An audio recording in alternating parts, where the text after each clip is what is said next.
Avec 43 points, Milan trône au sommet de la pyramide de cette Serie A, dont le parfum de fin de règne, de fin d'hégémonie se fait de plus en plus pressant.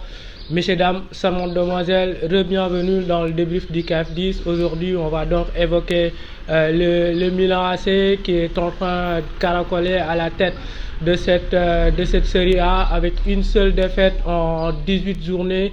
Milan évidemment en haut de ce classement.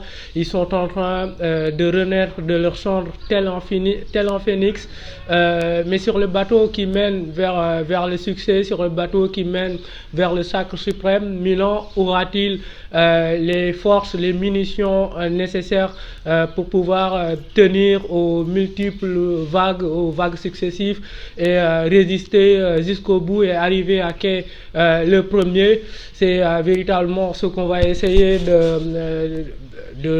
d'évoquer dans cette vidéo. Mais si Milan est aussi convaincant cette saison, ils le doivent aussi à Zlatan Ibrahimovic qui du haut de ses 39 ans est en train de porter Milan à bout de bras. Il a sincèrement les épaules assez solides et assez coriaces pour porter évidemment ce Milan assez jusqu'au bout. Le mec il a quand même 49 ans, non j'exagère un peu, 39 simplement, mais il est d'une jeunesse, d'une fougue et d'une expérience qui est assez remarquable. C'est un mariage subtil entre une puissance athlétique, une puissance physique, une bonne présence dans la surface de réparation adverse, une technique gracieuse, une qualité technique soyeuse dont lui seul évidemment peut produire. Il est de la caste évidemment des plus grands, rien que le dernier match il était absent pendant 2 mois. Il arrive, le mec il te claque quand même en doublé, c'est assez fort. Cette saison, il a 12 buts en 8 matchs. À titre comparatif, Lukaku, deuxième meilleur buteur du championnat, c'est 12 buts en 17 matchs. Immobilier aussi, c'est 12 buts en 16 matchs. En Angleterre, Kane, c'est 12 buts en 18 titularisations. Son, 12 buts en 18 titularisations. Haaland aussi, c'est 12 buts en 12 matchs. Donc, ce que réalise le mec, c'est quand même assez fort. Il marque assez souvent dans les grands rendez-vous, alors qu'il y a les mauvaises langues qui disent souvent que ouais, Ibrahimovic il est bon face à Crotone, il est bon face à Massin, mais quand le niveau s'élève un peu, quand l'adversité s'élève un peu, il a tendance à lever le pied, on le voit plus, alors que cette saison, il a quand même inscrit en doublé face à l'AS Rome, inscrit en doublé face à l'Inter, donc c'est quelqu'un qui est assez présent dans les grands rendez-vous, et c'est quelqu'un qui n'a pas été épargné cette saison par les blessures. Il a été très longtemps blessé, pas épargné par le Covid, et on sait les séquelles mentales, physiques que cette fâcheuse maladie laisse quand évidemment vous le contractez. Donc voilà, il diffuse auprès de ses partenaires. C'est quelqu'un qui infuse une bonne qualité, une bonne mentalité de gagnant. C'est un peu comme Mourinho quand il arrive à Tottenham et qu'il dit aux mecs les anti-garçons, c'est fini. Si vous voulez gagner, il ne faut pas que vous soyez des anti-garçons, mais soyez des crétins. Ibrahimovic, c'est un peu la même chose. Il arrive dans un club et évidemment il infuse cette mentalité de gagnant. Il est exigeant avec lui-même, il est exigeant avec les autres, il en demande beaucoup, il est expressif et il peut se le permettre parce qu'il a une certaine légitimité. Je crois qu'il y a Benacer qui disait c'est la première fois qu'il joue avec un joueur de la classe, de la stature de Zlatan Ibrahimovic, et évidemment cette crédibilité permet aujourd'hui lui permet de demander beaucoup à ses coéquipiers. Et quand les mecs ils voient Zlatan Ibrahimovic, 39 ans, qui fait les efforts, qui fait les courses, qui est exigeant avec lui-même à l'entraînement, il se donne à 100%. Aujourd'hui, quand vous avez 20 ans et que vous voyez ça, tout de suite vous avez envie de vous tuer à l'entraînement, de vous tuer en match. Donc en termes de professionnalisme, il amène beaucoup, il donne énormément de conseils, il guide, il oriente. Il y a une anecdote assez marrante d'ailleurs avec Kaloulou, quand il débute récemment, le mec il voulait mettre les gants, il lui dit non, quand vous êtes jeune joueur et que vous débutez débuter, vous devez faire peur. Enlève tes gants, le mec il enlève ses gants et puis derrière il te fait masterclass. Et puis ce qui est encore plus remarquable avec ce Milan AC, c'est qu'ils ont une bonne force de caractère, force de résistance. Cette saison, ils n'ont pas été tout le temps vernis. L'infirmerie a été totalement garnie. Cette saison, jamais pu composer avec l'équipe de Gala. Rien que sur le dernier match en championnat, il n'y avait pas Rebix, il n'y avait pas Leao, il n'y avait pas Lucas Hernandez qui est quand même le meilleur latéral gauche français depuis 2 ans, le meilleur latéral gauche de la Serie A depuis 2 ans. Donc son absence est quand même énorme et ça pouvait être de lourdes conséquences.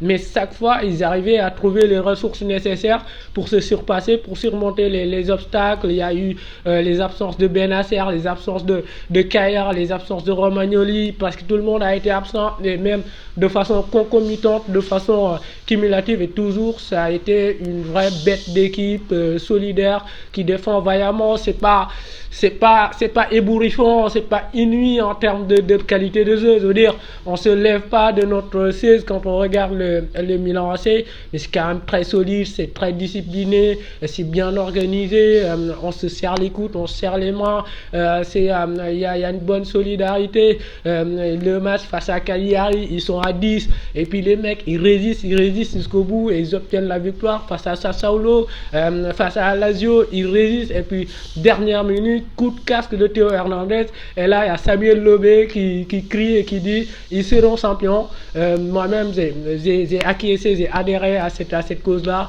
parce qu'il y a des signes, qui trompent pas. Ils ont été très intelligents dans le recrutement. Parce qu'avant, il y avait un recrutement massif de prospects, de jeunes pépites. Mais derrière, c'est une équipe qui manquait beaucoup de caractère, beaucoup de personnalité. Maintenant, il y a un vrai mariage entre joueurs expérimentés et jeunesse. La jeunesse avec la fougue.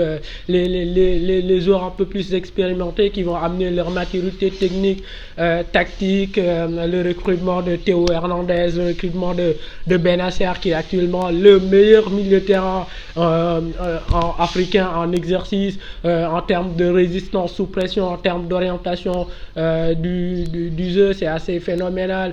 Ogue, ça a été bien senti aussi, Léo, etc.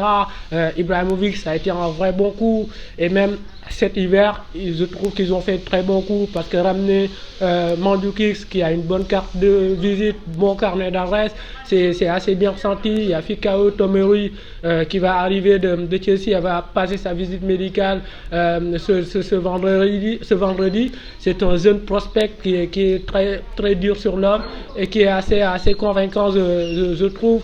Il y a Kalulu aussi, il y a Meite. Non, mais c'est un recrutement assez intelligent du côté du Milan AC. Maintenant, est-ce que ça peut tenir, est-ce que ça peut aller au bout? Moi, j'aimerais bien que ça aille au bout. Déjà, il y a le caractère exceptionnel de cette saison, on le répète très souvent, qui fait que finalement tout est possible et on n'est pas à l'abri d'énormément de surprises, de bouleversements sur le plan de la hiérarchie dans tous les championnats.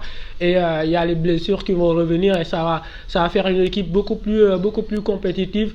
Maintenant, moi j'ai quelques doutes, c'est-à-dire que c'est une équipe qui survole pas ses rencontres, qui n'a pas une très grosse marge de manœuvre dans plusieurs rencontres en Serie A, et quelque part sur la durée, ça peut être très limite et très insuffisant. Derrière, il y a l'Inter qui est à 3 points. Je trouve que l'Inter est beaucoup plus expérimenté avec Antonio Conte, mais l'Inter ça reste l'Inter, quoi. Ils ont cette irrégularité, et quand Lukaku y est vraiment, ça peut être une véritable menace, mais quand Lukaku sera blessé ou sera pas présent, ça peut être assez insuffisant là aussi. Mais sincèrement, j'adorerais voir le Milan AC remonter sur le trône de la Serie A 10 ans après.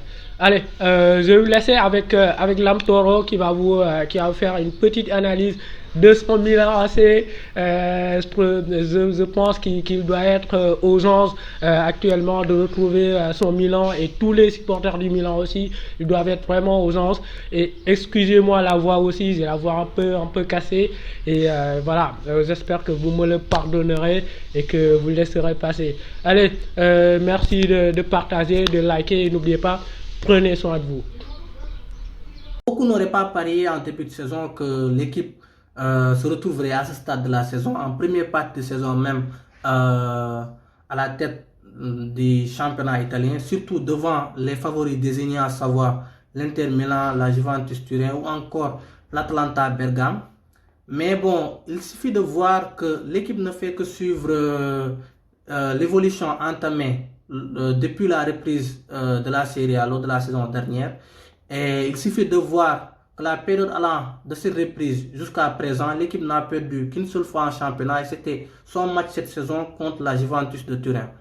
Par contre, il faut aussi rappeler que l'objectif principal de l'AC Milan cette saison est le retour en Ligue des Champions.